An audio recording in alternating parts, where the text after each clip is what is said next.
শুভ সন্ধ্যা বন্ধুরা। তো আমি চলে এসেছি, এই জায়গাটা হচ্ছে আসানসোলের চন্দ্রচূড় মন্দির।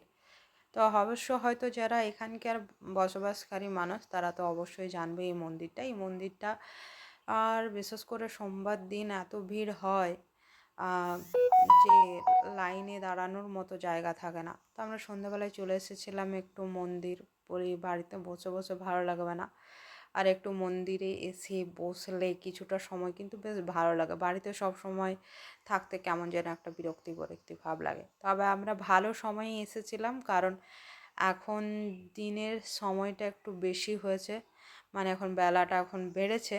অন্য সময় শীতকালের সময় কি হয় জানো তো, তাড়াতাড়ি এখানে 6টার মধ্যেই কিন্তু আরতি হয়ে যায়।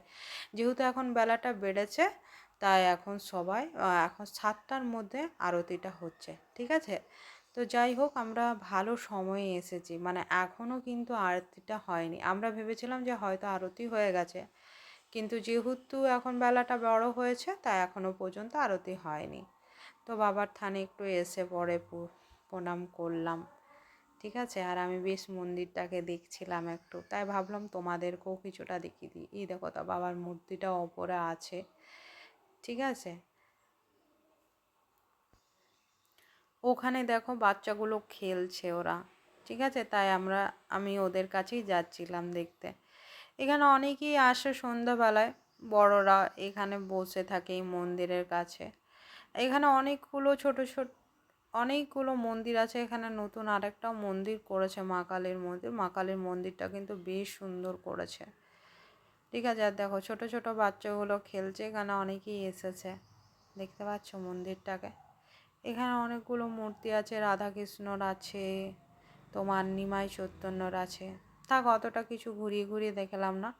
মন্দিরে এখন আরতির সময় হয়ে গেছে, তাই আরতি দেখার জন্য আমি আবার চলে এসেছি।